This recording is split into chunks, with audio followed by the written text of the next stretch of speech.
Namaste, Jai Hind, and welcome to this edition of The Right Stand. I'm Anand Narsimhan. First up, ladies and gentlemen, we'll begin with news that's just coming in. Ahead of Prime Minister Narendra Modi's trip to the United States later this week, Khalistan elements are running amok in New York. They have vandalized a temple not far from the venue of the Prime Minister's community event in Long Island, New York. CNN News 18 has accessed exclusive visuals sent to us by our security affairs editor Manoj Kumar Gupta. BAPS Shri Mandir in Melville, New York. A Hindu temple has been attacked in Melville, New York. Anti-Bharat graffiti and hate-filled messages have been smeared all across the walls of the temple and an effort to deface the temple. US and Canada becoming breeding grounds for rising Hindu messiah, attacks on Hindu temples. It's an attempt by anti-Bharat forces to create fear in Hindu places where Hindu consolidation is currently happening or congregation is happening. Videos have been shared online, show expletives were sprayed on the road and the signage outside the BAPS Shri Mandir at Melville. The Indian consulate in New York described the incident as unacceptable, and I'm quoting them, and raised the matter with the United States law enforcement authorities to initiate prompt action against the perpetrators. Now, top intelligence sources have further told CNN News 18 that this is routine for these Khalistani groups and outfits like the SFJ to do such acts. They are constantly creating tension around Indian consulates and missions in the United Kingdom, the USA and in Canada.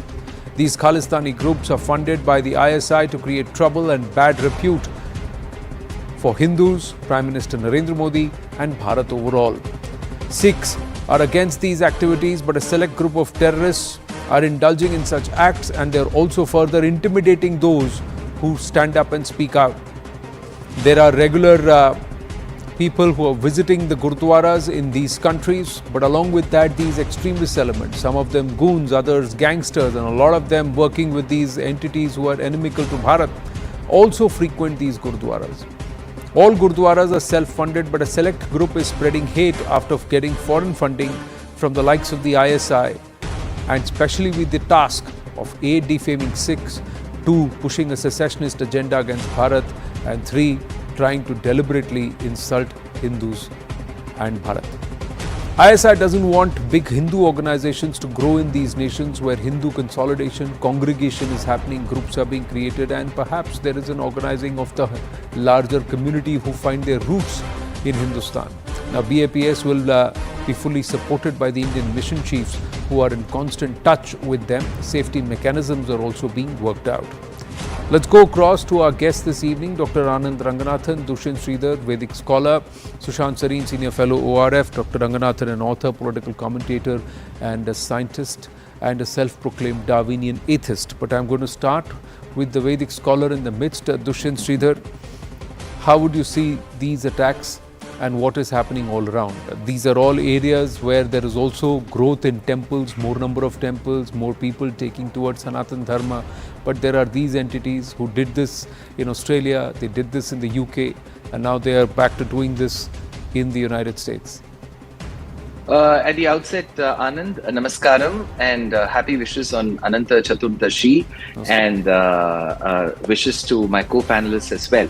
That said, see, as a religion, Sikhism has one extra element more than every other religion. Besides the religious fervor and tenets, it also has a beautiful embroidered layer of Rashtra Bhakti. That is how this religion was formed and is still there. And the people, the Sikhs that you know, I know, all of us know, have been extremely patriotic and have been so attached to Bharat Desham. And coming to their very revered Grantha called Guru Granth Sahib, that has hymns of verses of Namdev, Kabir, Ramananda and so on. So it is a beautiful potpourri of beautiful thoughts put together. That said, as a practicing Hindu, I can tell you, Anand, while I'm performing in many of these countries, when I speak in many of these countries, Hindu consolidation is the truth. So I do see a lot of Hindus wanting to know about the civilizational ethos and the religious tenets, do coming in large numbers to attend various cultural functions. That having said, this would have caused some jitters in some elements which are born and live only to create havoc and misery amongst people. So only such elements do create these kind of things where they use religious places of worship, even like temples or gurudwaras, wherever, to kind of indoctrinate people. So, but even if they are a handful, that should not happen, Anand, because even a drop of poison in a beautiful vessel of milk will spoil and curdle the entire milk. So, I would say that there are a handful of people who are bent upon discrediting the growth that Bharatadesham was and has been seeing, and the tolerance that we have shown till now. And that is being used by a lot of these elements, and that's quite visible. We have seen in different parts. When I go to Toronto, I do hear a lot of such cases when I give lectures. That is the truth. And I think the Indian government should take immediate notice of it and should find ways to curb it through various means that I'm sure Sushant and my dear friend Anand are very good at to tell you all of those routes. But yes, Hindu consolidation is the truth, and a handful of people who cause such havoc in the minds of people is also the truth. Now, they have to have some amount of support, Sushant Sareen. They can't do it on their own. So should Bharat also now move in the direction of designating certain nations as unsafe for Hindus to live in, where Hindus are suffering? So Anand, just one tiny point of quibble against what Dushantji just said. Tolerance in the face of intolerance is cowardice, if you ask me. Frankly, we've been showing a lot of it. Frank, I have absolutely no issues with what Dushantji said about Sikhism. It's part and parcel of my belief system. But the guys who are carrying these things out are thugs and toilet cleaners. So I don't expect much better from them. But the problem is that, look, they might be in the pay of the ISI. They might be working as Khali Islamis, as I would like to call them. But the question which has to be put is to American authorities. Why is this license being given to these characters? Why is the so-called famed FBI not cracking down on these guys? Does this not fall under the rubric of hate crimes? Does this not fall under the rubric of targeting a religious community, a minority community? Or is this perfectly kosher to target Hindus, Jews? That's like their fair game now. So I think this is a question which somebody from the government should raise. These anodyne kind of statements from a consul general or from the MEA that we condemn these incidents, they are like water off duck's back. It really leads to nothing. You have these American, officials just sidestep questions of attacks on Hindus in Bangladesh, but are very concerned about the alleged attacks on Muslims or the condition of Muslims in India. How does this work? What is the thinking behind it? But I think a far more important and critical point at this stage is that you have the Indian Prime Minister going to a country where the authorities of the country have let these thugs run amok, right? Is he going to be safe in the United States? I think that's a very serious question now. And given the fact that we've seen that the Secret Service is ideologically compromised and has proved to be utterly inefficient and inept, even in protecting people who come under their protection, including Donald Trump, either because, for political reasons or for whatever other reasons, I think it's a serious question to be asked of the Prime Minister and his security detail, whether he will be safe in a country like the United States anymore. Or will there be some kind of attack on him as well? And I don't think we can simply ignore this because we have seen these attacks take place, and we have seen that the kind of hate which has been generated in some of these countries, including by their so-called progressive media, has created a certain mindset where somebody can take it into his mind that by killing, or attacking the Indian Prime Minister, he would be doing a great service. For example, that character who was caught yesterday attacking Donald Trump, who thought he was doing a great service to the rest of humanity by targeting a presidential candidate. So Right. my concern is more immediate right now, and I don't know whether we have asked for iron Well, cast one thing is, guarantees have been given to our people about the Prime Minister's security. no, not just that. If they are going to use this kind of acts of secession, acts of desecration, acts of defacing entities and faith mechanisms that are very strongly popular in Bharat and have their roots in Bharat, then we as a nation should also show some spine and raise these issues on international fora and platform, because those who are human rights champions and religious freedom champions and they pull out these US surf reports, those academics don't outline these, which is happening, what is happening on US soil. Tell me one person, Dr. Ranganathan, who in your deep dive research has actually been arrested for these kind of acts. And that person is a US citizen. Yes. The Sargana of these people. Yes, and good evening to my fellow panelists. I would like to address two issues out here. One, very briefly, to deconstruct what I'm going to say for the next 2.5 odd minutes. We are watching them and they are watching us. These are the two issues I'd like to discuss. We are watching them. Yes, as always, Anand, I'm not particularly concerned or perturbed by anecdotal or what an individual does in a country that is not mine against people who are ancestrally mine, let's put it that way. I am more concerned about the state, the action of the state. To put it very simply, I am not that much concerned about the crime happening. But if the state partakes in that crime or the state actions that crime, that is worrying for me. For example, for the last 50 years, we've all faced Indians, millions of Indians have faced racism outside. Now, that's not a problem till the time when the state partakes in it. The state has laws like apartheid or like the 50s, 60s America did that were actually racist, or the state is cushioning the crime of racism. That is a problem for me. So let us not shy away from the fact that Hindus are being targeted around the world. This is the price, I think, as Sushant also said, we have to pay for our tolerance. From Leicester to Toronto to Dhaka to Melbourne to Palamu to now New York, there have been hundreds of Hindu-phobic attacks. Ironically, the local Western press, Anand, covers these attacks more than the Indian press. Thank you for covering it for the start. This is selective and agenda-driven because it wants to portray India as anti-Muslim, fascist Hindutva state. We've just heard the Supreme Leader of Iran bleat out this gibberish. I'm glad we responded. But how many people and how many countries will we respond to when our own people and our own opposition leaders in our own country are peddling this shameless propaganda? It's the same everywhere. The fate of Hindus is sealed, like it or not. What is happening to the peaceful community of Hindus abroad is appalling. Anand, I don't want to sound patronizing. Please don't misunderstand. But wherever you look, Hindus are suffering. It is important to highlight their suffering in a developing country than a developed one like the UK or the USA. So the second point now, they are watching us. And what do they see? They see a weak state. Let me explain. Even at this juncture, when all my sympathies are with the Hindus of the UK or Canada or the USA, I want you and all Indians and all diaspora to look at Bangladesh.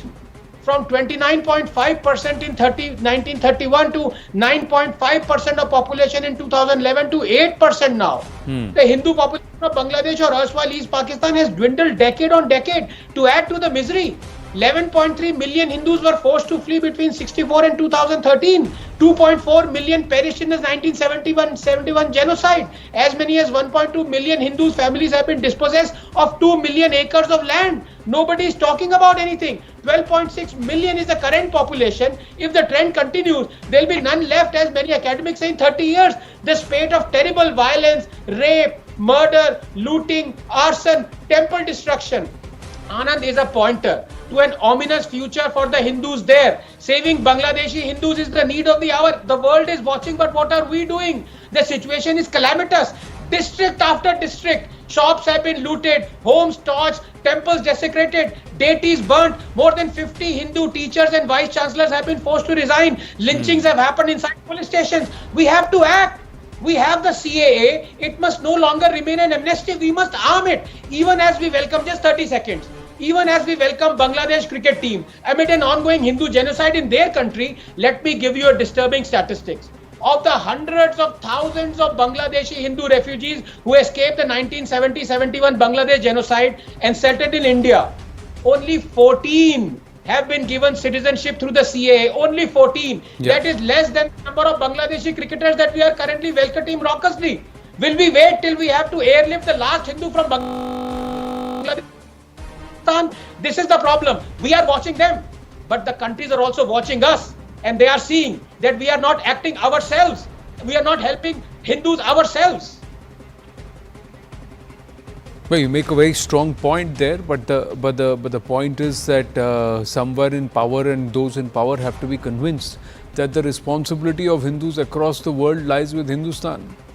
Yes. And because there are a lot of counterpoints there saying these are people who have become natives of that country, they have adopted that country, and that's their Janmabhoomi, they may have their roots with Bharat, but not necessarily that they identify with Bharat anymore. They have embraced the culture there, and the law and order mechanism in those countries should actually work for them. You spoke about Bangladesh, so gentlemen, let's just quickly move and shift focus to Bangladesh. Now there is another worrying development there. Now there's a radical churn that's happening there in our neighboring nation. Bangladesh government is completely seeming to be on the back foot as radicals are running amok on the streets of the country. Now, these are visuals that have been accessed by CNN News 18, and we can see how a radical Jamaat group student wing, Chhatra Shibir leader, Fakhrul, that's his name, he's harassing women and beating them. Now, he's been arrested, but why is he angry? He's angry because they are not covered, they're not wearing a hijab or a burqa. He's publicly harassing women, and some of them Hindu women, in front of the police. That's what he's doing. He's doing it in front of the police. Only under pressure from social groups was this extremist element arrested. He's now been arrested only after pressure was exerted. Look at them. He's making them do sit-ups, holding their ears. He's making them do sit-ups with a wooden cane in his hand with which he will slap them, whack them. And these canes are being shaved so that when they slap, they leave behind wheels. That's what he's got in his hand. Now, it's not a pressure. It's not just pressure to don the hijab and burqa on Hindu women. But there's more. There's a devious conspiracy to convert Hindu girls that's taking place in Bangladesh. Dhaka University was forced to cancel a marriage event that was to take place in their main hall. These marriages were part of a bigger love jihad conspiracy, and in this Telegram screenshot that has been accessed by CNN News 18, their motive is to convert Hindu girls, and that's been laid bare. Our Security Affairs Editor Manoj Kumar Gupta accessing these visuals, and sources confirm these visuals and these messages on Telegram to be genuine. This has come after a report of one Hindu girl, Sushmita Deb, who was detained by Muslim boys. The Muslim boys were allegedly using it as an opportunity to convert Hindu girls after trapping them. This Telegram group revealed that they plan to convert 11 more Hindu girls and marry them off to Muslim boys. Very, very disturbing development, especially when the interim advisor or caretaker government, Mohammad Yunus, says that largely all of this violence is political and Bharat is exaggerating. So, but what is happening right under his very nose in Dhaka University is a question we are forced to ask. Dhaka University later said recently reports of a mass wedding event planned at the university's hall was circulated on social media and in the press. The university was not informed about the move and that no permission was granted for such an event. Anand Ranganathan, Sushant Sareen, Dushyant Sridhar, the university has not said that no such event was planned or that this message or this plan is fake. They said we have not given permission and this whole thing has been now cancelled. But Sushant Sareen, do we need to provide more proof to the world to show what is happening, what the agenda is? Anand, I think we need to provide more proof to our own people that this kind of nonsense is happening. But look, some of this is happening even in India as we speak. What have we done about it? Precious little, right? But when it happens, look, this has been happening for decades in Pakistan. We've never made a song and dance about it. It's now happening in Bangladesh even more than what it has been happening in the past. and it's happening in your face. Earlier, it was a silent genocide. Now it's a pretty visible genocide which is taking place. And of course, we always were saying when this whole so-called students movement or progressive upsurge people's movement, as you know, all these people call it, they even called Arab Spring something like this.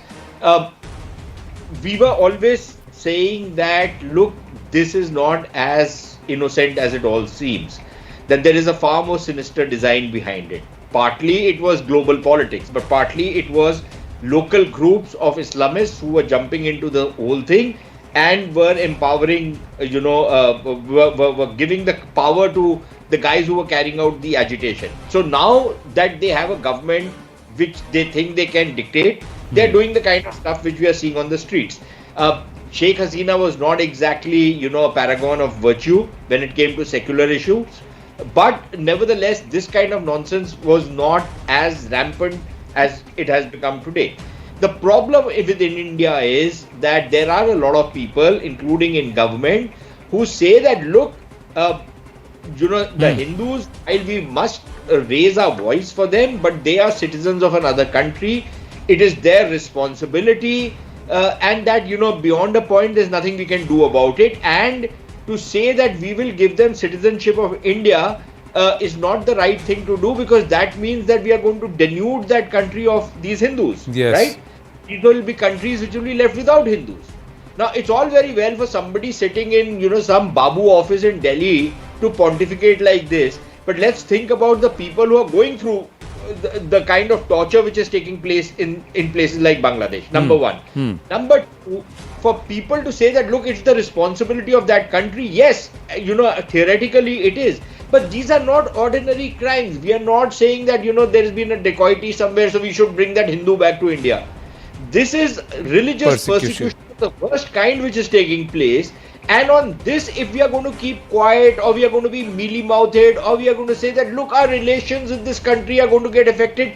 God damn it, your relations with this country are already going to be affected, whether or not you do something about it. Because the regime which is coming in these kind of places, until and unless you hold solid leverages, until and unless you can administer a degree of punishment, until and unless you can extract costs out of them, prohibitive costs, this behavior will not change. Now, does it take a rocket scientist to explain the dunderheads in government and in our so-called intelligentsia, which is a misnomer if ever there was one, of this particular reality? That until and unless you are able to exercise power, nobody takes it seriously. And we are not ready to do it. So, that's the end of the debate. No, but in this case, why isn't it that if there is a nearly 1.3 million strong Hindu population in Bangladesh, why should they not organize? Why should they not consolidate?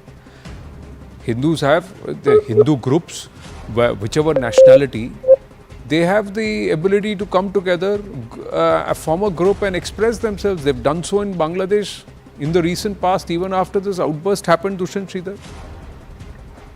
Is it so difficult for Hindus to organize themselves and for them to allow this? Why should they allow this? Namaskaram Anand, namaskaram to all my fellow panelists yet again. Three quick points that I would like to make before answering your question. One, the holy rivers of Ganga, Brahmaputra and many such rivers meet the ocean in this beautiful land where the geography of Bengal and Bangladesh meets. And that's also the land that gave rise to great stalwarts like Madhusudana Saraswati, great stalwarts and acharyas of Gaudiya Vaishnavism. And today in 2024, we are discussing about bloodshed, conversion, forced conversion. That's the state we are in.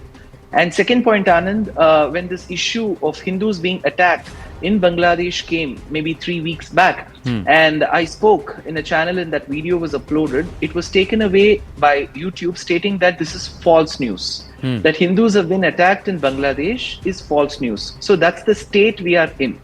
And third, I agree with Sushant completely that just because we see Sheikh Hasina was in the helm of affairs in Bangladesh all these years, and then Khalida Zia and Mujibur Rahman, it doesn't mean it was a golden period for the Hindus. Just that it was not brought to a public light. If going by the statistics that Anand gave about the percentage of reduction in the Hindu population, all that has happened under their nose as well. Right. So nobody is a savior for Hindus, and Hindus should consolidate to at least save their own clan. And realizing that YouTube sees this as false news, I do not know what proof they need to check if Hindus have been attacked or not. It's a very sad thing, Anand. Until and unless the fundamentalistic mentality of certain cultures is called out and called bluff, this will keep happening. We will have to just keep blaming that it has happened here and there. Oh, you didn't see it. Do you have proof? All these Vartalapam and Vitanda and Vadam will happen because nobody calls what is the root cause of all these hate crimes and all these forced conversions. Nobody wishes to call. And if people do call it, even with the utmost respect, they will be given calls of the head will be separated from the body. As simple as that. Anand Ranganathan. Thank you very much for both Sushant and Dushyant for making very substantive points. I'd like to add a little bit here, at the risk of being politically correct, but goaded by my good friend Dushyant. Nobody wants to say that, so let me be that. Let me drink that poison and color my throat blue. Look, Anand, let's be honest. There is no such thing as radical Islam. It is Islam. You are in an Islamic majority country at the mercy and discretion of those who allow you to not follow what Islam is, to not wear what is prescribed in Islam, to not behave what is prescribed in Quran. As simple as that. We've seen in country after Islamic country, the switch from so-called modernism to Islamism is at the click of a finger. Have we forgotten the Hudud ordinances that General Zia brought in? Have they been taken back by all the prime ministers supposedly more modern and more moderate than General Zia? No, because there is something called a universal law and there is something called the Sharia. And you always sooner or later bank upon the Sharia. So for you to say well-meaningly that why don't Hindus fight back? Are we reinventing the wheel here? A minority in an Islamic country can never fight back because you have codified Islamic laws. Right. There is a blasphemy law. So in Pakistan, would Hindus collect and say we oppose this law? I'm sorry, the Supreme Court has ratified it. And let us talk honestly out here. A practicing Muslim who believes in the Sharia and every single word that there is in the Holy Quran is a good Muslim.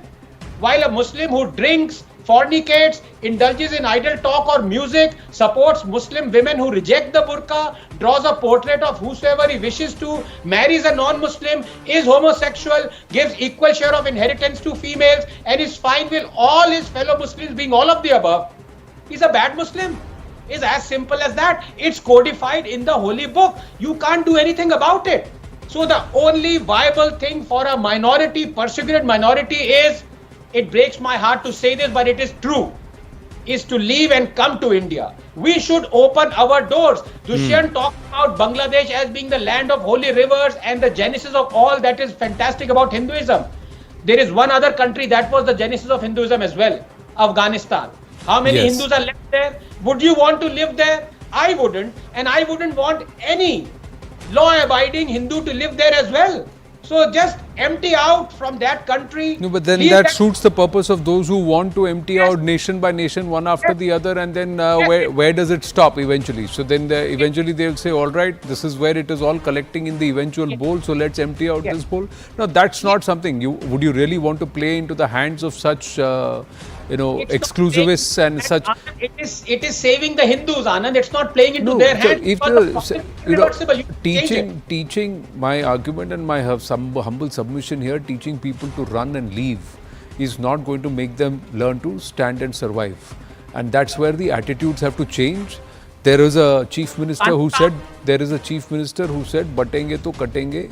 So from there, and I'm quoting that chief minister, And in this case, it is about if you do not consolidate and if you do not stand up for what is your right, then you will be pushed to the brink like this. That's being happening. Those who are standing up, they're also getting their due as per the law of that land. That's also been witnessed even in Bangladesh. Gentlemen, I have to pause for a bit, just sharing an update. Canadian MP Chandra Arya raised the issue about the atrocities against Hindus in Bangladesh in the Canadian Parliament. Indian origin Canadian MP expressed concern over the ongoing violence against Hindus in Bangladesh. While addressing the Canadian Parliament, Chandra Arya said the plight of religious minorities including Hindus, Buddhists and Christians in Bangladesh. He emphasized that wherever there is instability in Bangladesh, Hindus and other religious minorities have had to face the brunt of it.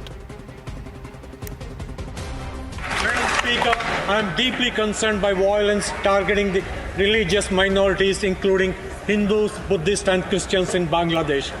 Every time there is instability in Bangladesh, religious minorities, particularly Hindus, face the brunt.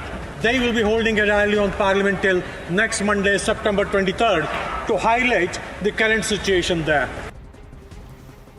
Well, even as we speak, it raised concerns about vandalism of temples in the US and treatment of Hindus in Bangladesh. There's Ganpati Visarjan with huge numbers that's happening in Canada. We've just got the pictures. We'll share it here on the News 18 network soon. For the moment, taking a very short break. Thanking all our guests on the first segment here on the Right Stand. When we come back, it's 100 days of the Modi Sarkar 3.0, and it is also Prime Minister Narendra Modi's birthday today. He turns 74. We speak to union ministers up next. Stay with us.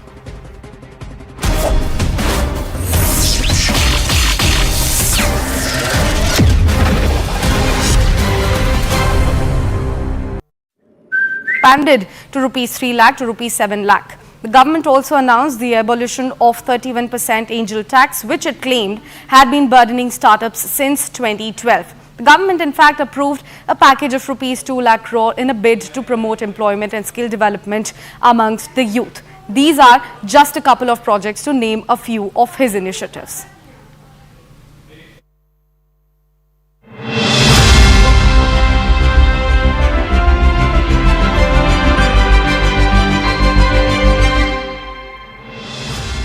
Narendra Modi is 74 and age is just a number for the Prime Minister.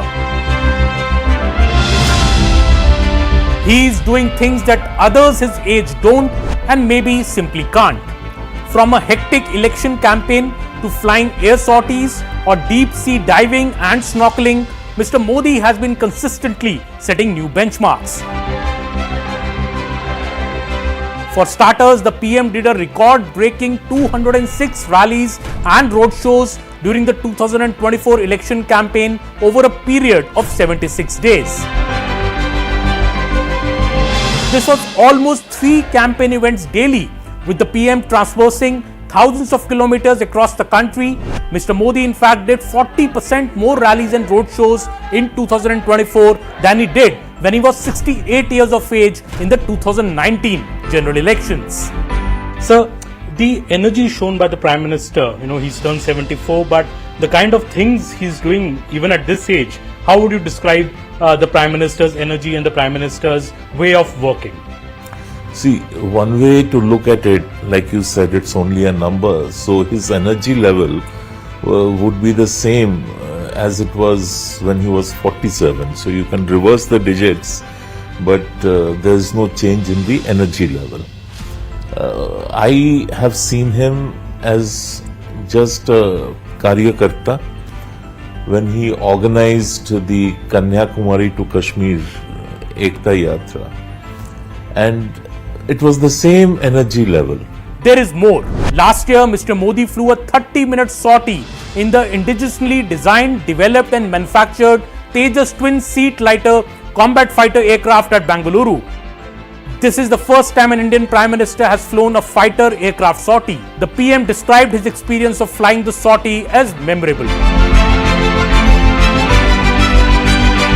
Earlier this year, the Prime Minister went underwater in the deep sea and prayed at the site where the submerged city of Dwarka is. This experience offered the Prime Minister a rare and profound connection to India's spiritual and historical roots. Underwater, he also offered peacock feathers as a tribute to Lord Krishna.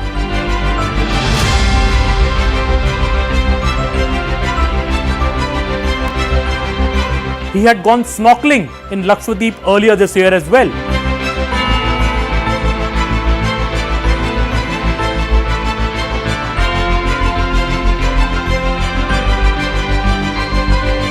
Another habit of the Prime Minister has been to visit soldiers posted at the heights on our borders, be it in Jammu and Kashmir, Ladakh, Himachal Pradesh or Arunachal Pradesh. He started it with a visit to Siachen in 2014 to celebrate Diwali with the Jawans. This year, he was in Kargil on the 25th anniversary of the Kargil Vijay Divas, and last Diwali was spent by PM Modi with Jawans in Lepcha in Himachal Pradesh.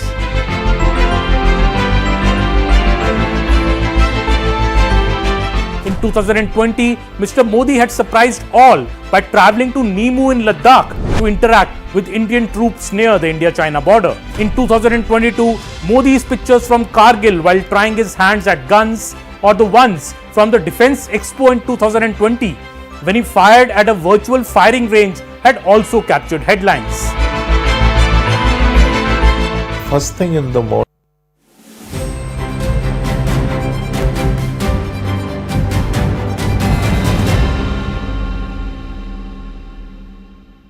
Prime Minister Narendra Modi turns 74 and Modi Sarkar 3.0 completes 100 days. Joining us now is the Union Minister for Commerce and Industry, Shri Piyush Goyal ji. Piyush ji, namaste, Jai Hind.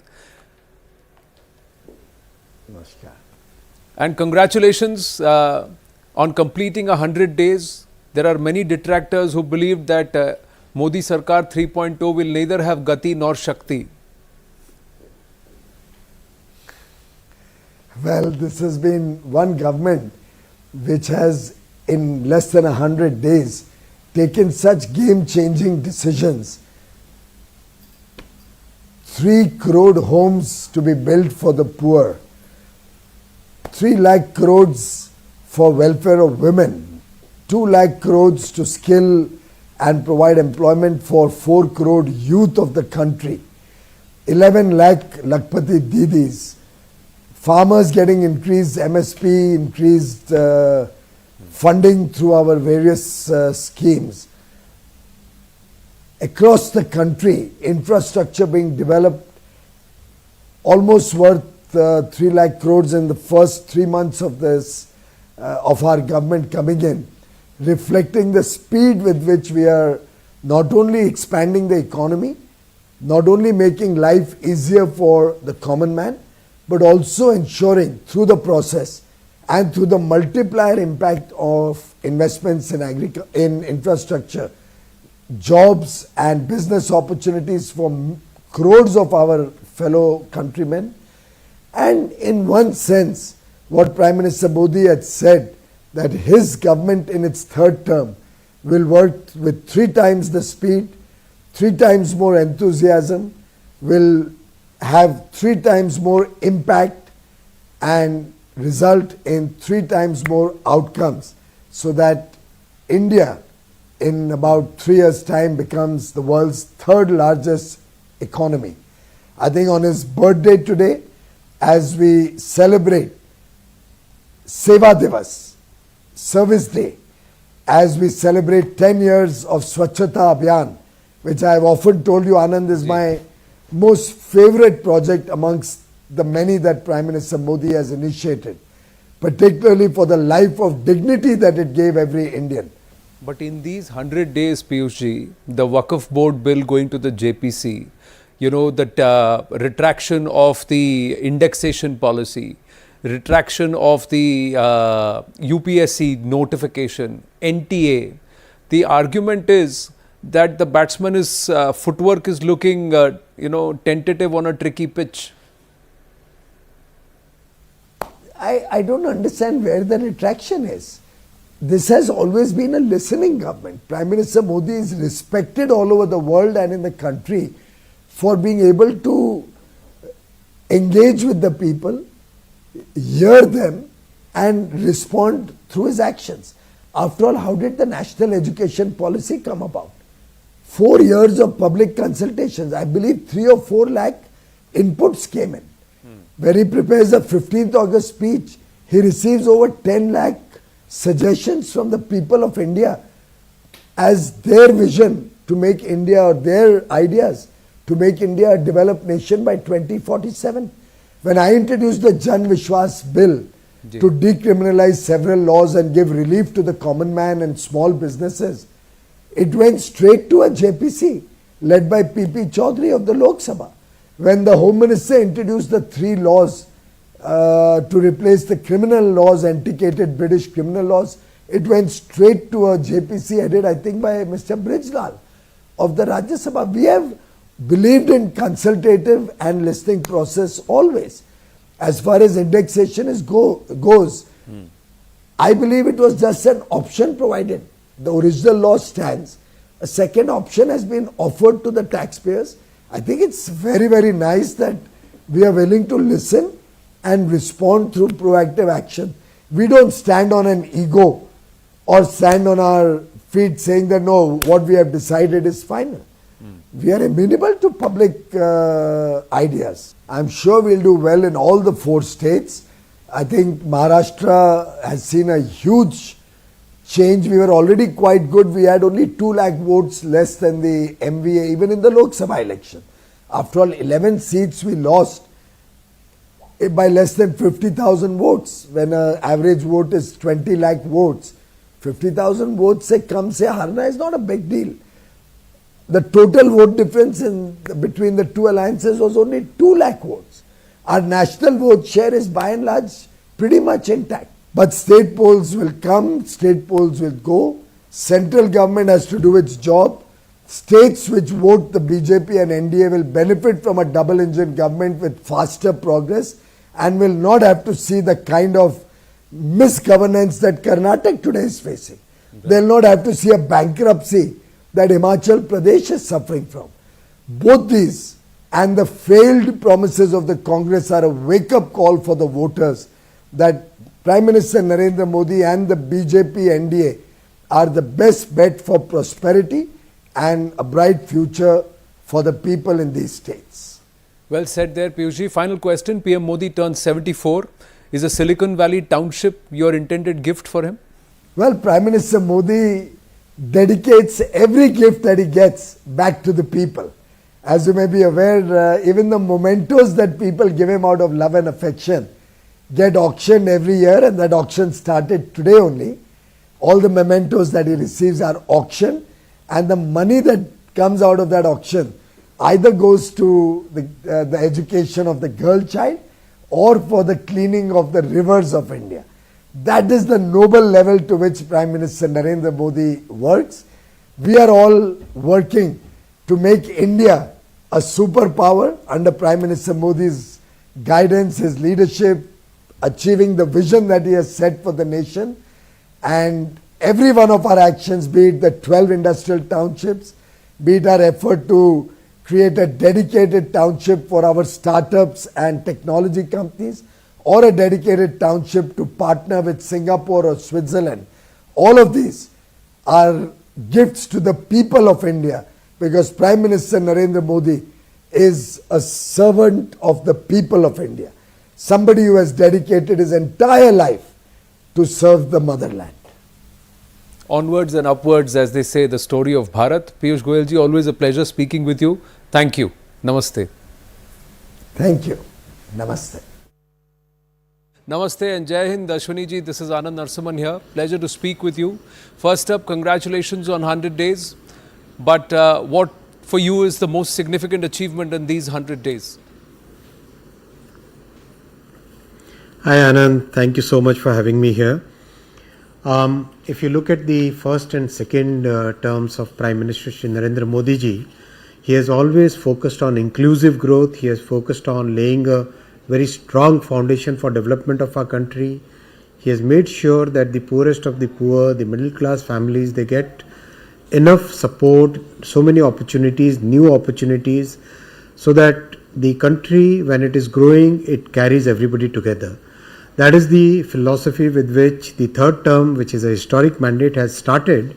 And if we look at every sector, whether it is the agriculture sector, whether it is farmers' welfare, women's welfare, creating new opportunities for our youth, every sector has seen new initiatives being taken, close to 15 lakh crore worth programs have been initiated in the first 100 days. And that's possible because our Prime Minister rose above politics and he told the bureaucrats during the election, before the election started, told them that the country's progress should not stop. And with that thought process, which is a very noble thought process, he got everybody to keep working, and we are seeing the results in the first 100 days. Every sector has shown very high performance in this time period. Well, let's, the rail ministry itself, and there's been some, not even say leaps and bounds, but it's the speed is as much as a bullet train with the way we've seen advancements, Vande Bharat connections, the Vande Bharat sleeper trains. But there are also challenges, you would admit, with certain entities deliberately trying to derail, quite literally, Bharat from its growth path, and also cause some of these instances. You see that as a challenge? You see that as an opportunity to fix things? How do you look at it, sir? We are very focused on making sure that each and every incident which happens, we go to the root cause. If any systemic changes are required, we do the systemic changes. If process changes are required, we do process reforms. If new technology has to be brought in, we bring in new technology. And if you look at the amount of effort that we have put in safety, 97,000 inspections done in the last 100 days, 2,500 tracks renewed, 1,86,000 tracks tested for any flaws in them in the first few months of this fiscal, 990 railway bridges rehabilitated, 304 flyovers and underpasses constructed, 5,300 fog safety devices installed. Kavach, which was something which we all started with lots and lots of effort. 10,000 locomotives are being fitted with Kavach. 9,600 kilometers of track is being fitted with Kavach. We just commissioned Mathura Palwal and Mathura Nagda and Kota Savai Madhopur routes. These are very significant steps, and if you look in the overall context of railways, the focus on making sure that every section of the society gets the railway services which they want. We have sanctioned 12,500 coaches which are general coaches, right? And 108 trains we have augmented using general coaches. Wow. Which is, and for the middle classes, 16 new Vande Bharat trains have been introduced in the 100 days, and a very interesting train, Namo Bharat train, has been instituted. Yes. Then, if you look at many other things are there, Vande Sleeper has been completed, Chenab Bridge has been commissioned, 900 kilometer of tracks, 100 digital stations, 309 locomotives, 1,600 coaches, 10,000 wagons, ticketing enabled through UPI, 164 base kitchens, 10 multimodal cargo terminals, and 58,642 vacancies have been notified so that the youth can join the railways and join this journey of development. Let's talk a little bit of politics. Will you see the forthcoming state elections could perhaps turn into a referendum or put the NDA in a spot, especially Haryana, Maharashtra, and also Delhi, and of course Mr. Kejriwal has resigned as CM, Atishi is the new Chief Minister. There's going to be more activity in Haryana now going forward. Are these critical elections for the BJP and the NDA, Ashwini ji? See, BJP has been fighting, contesting elections for decades now, for more than 50 years now. So that's something which is, in any parliamentary democracy, we keep going through these cycles, and these cycles will bring their ups and downs. But I'm very sure that the people have seen the performance. The people believe that this is the only party, this is the only leadership which can take our country to our aspirational levels, to the levels where our youth get better opportunities, our people get better security, all those things which are very clearly visible, demonstrated in the last 10 years. So that confidence is going to remain very intact, I am very sure of that. PM turns 74 years. You've been working very closely now for some time. So one anecdote that you would like to share, or one quality that you admire about him on his birthday, what would you like to say? See, our Prime Minister is a tapasvi. He is leading a life where he has devoted each and every second of his time, each and every aspect of his life to the nation. For him, nation first, always first. That's the principle on which he works. He is an intent listener. He believes in long-term thinking. For example, when we went with the semiconductor program, we had gone with a 2-year program, and he stopped us. He said that no, minimum 10 years timeline you should look at, and ideally you should create a roadmap for 20 years. So then we came back, we prepared another, we totally talked to the industry, then we came back and prepared a 20-year plan. For station building, he said that no, plan 50 years ahead. Think of 50 years ahead and then plan your stations. So he's a long-term thinker. He doesn't believe in shortcuts. Joining us now is the Agriculture Minister of Bharat, the former Chief Minister of Madhya Pradesh, Shri Shivraj Singh Chauhan. Shivraj Singh Chauhan ji, namaste. Modi सरकार 3.0 के 100 दिन पूरे हुए हैं, उसके लिए आपको बधाई। कई लोगों को इतना भी अनुमान नहीं था कि एनडीए के 242 पर 100 दिन पूरे होंगे। उनको आप क्या कहना चाहेंगे? मन को बहलाने को गालिब ख्याल अच्छा है। प्रधानमंत्री नरेंद्र मोदी जी के नेतृत्व में एनडीए की सरकार पूरी तरह से न केवल एकजुट है, बल्कि बहुत मजबूती से काम कर रही है। ये 100 दिन का कार्यकाल अभूतपूर्व है और आज़ादी के अमृतकाल में विकसित भारत की मजबूत नींव रखी गई है। मुझे तो ये कहते हुए गर्व है कि कुछ पार्टियां वादे अनेकों करती है, लेकिन 5-5 साल उन पर अमल नहीं करती। जब चुनाव का समय आता तो 1 महीने 2 महीने पहले कई तरह की घोषणाएं करना प्रारंभ कर देती है, लेकिन मोदी जी जो कहते हैं वो करते हैं, और मोदी जी है तो मुमकिन है। उससे तीसरे कार्यकाल के पहले 100 दिन में ही आप देखेंगे 15 लाख करोड़ रुपए से ज्यादा की इंफ्रास्ट्रक्चर की परियोजनाओं का काम प्रारंभ कर दिया गया है। ये अपने आप में एक चमत्कार है। मैं इतना कहना चाहूंगा कि 100 साल से भी ज्यादा हो गए तब स्वामी विवेकानंद जी ने ये कहा था कि भारत माता एक बार फिर से उठ के खड़ी होगी और विश्व गुरु के पद पर अधिष्ठित होगी। स्वामी विवेकानंद जी ने कहा था, और दूसरे नरेंद्र मोदी जी के नेतृत्व में भारत आज विश्व शक्ति और विश्व गुरु बनने की दिशा में मजबूती से कदम उठा रहा है, बढ़ा रहा है। शिवराज जी, कई लोगों का मानना है कि ये सरकार कॉन्फिडेंट नहीं है। जनरल सेंटिमेंट ये है कि ये सरकार थोड़ी दबी हुई है और कंट्रोल जो नैरेटिव को है वो विपक्ष कर रहा है।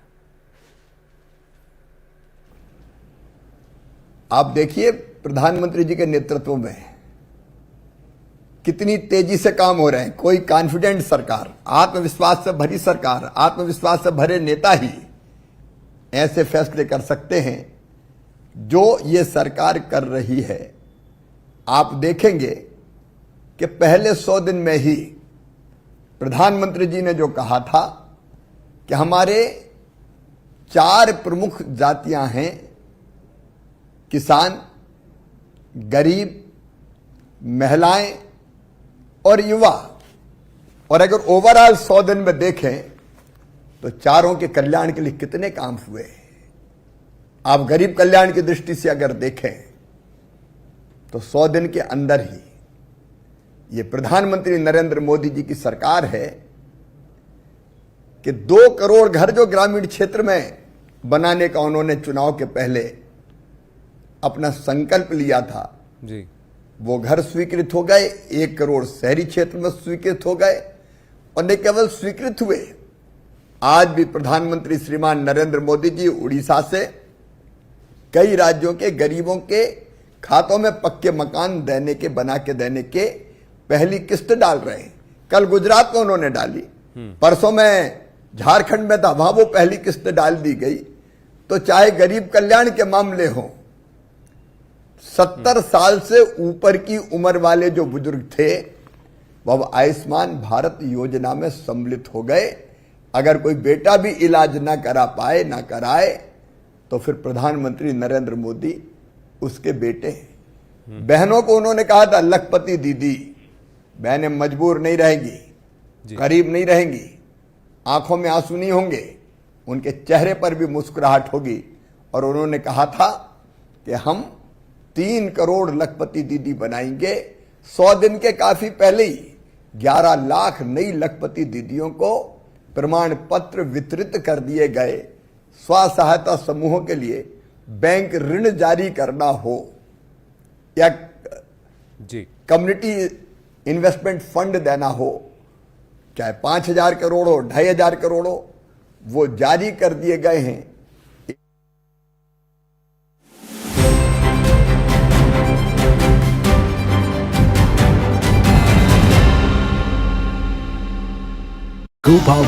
And last thing in the morning, he checks on what has been done during the day and what will be done during the day. And there are action taken reports which have to be placed in front of him no matter where he is, and he does go through them. Well, these are just some examples to prove that age is just a number for Mr. Modi. His strict diet and yoga regime keeps him fit and raring to go. Mr. Modi's closest state than the country's Home Minister, Mr. Amit Shah, has said that not only will Mr. Modi continue as the Prime Minister till 2029, but the next government in 2029 will also be formed under the leadership of Mr. Modi.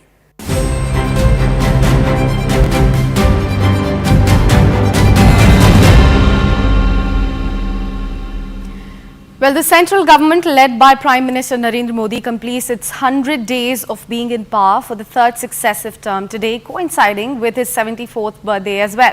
Prime Minister Modi's birthday remains much like any other working day, but it does signify an occasion to celebrate the Seva Parv, a fortnight-long festival that the BJP organizes every year to showcase his commitment to citizens' welfare and also service to mankind.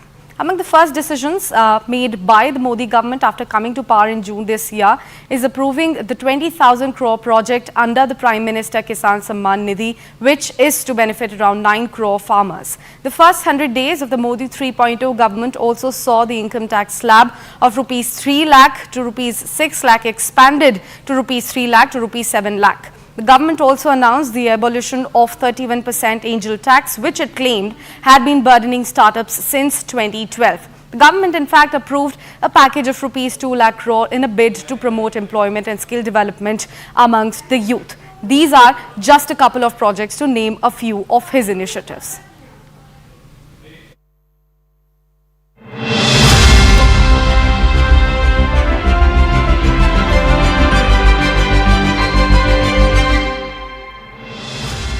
Narendra Modi is 74 and age is just a number for the Prime Minister.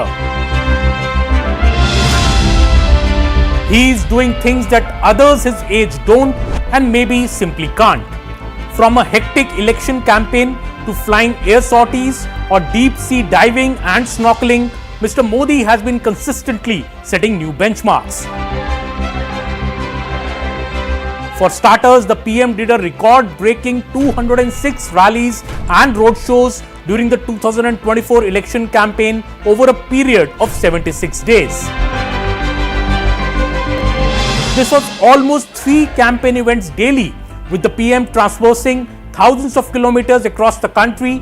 Mr. Modi in fact did 40% more rallies and roadshows in 2024 than he did when he was 68 years of age in the 2019 general elections. Sir, the energy shown by the Prime Minister, he's turned 74, but the kind of things he's doing even at this age, how would you describe the Prime Minister's energy and the Prime Minister's way of working?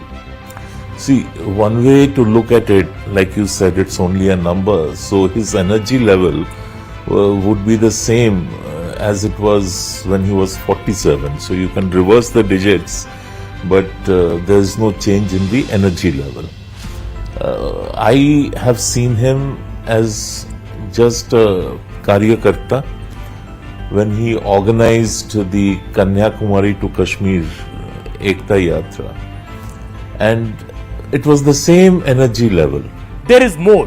Last year, Mr. Modi flew a 30-minute sortie in the indigenously designed, developed and manufactured Tejas twin seat lighter combat fighter aircraft at Bengaluru. This is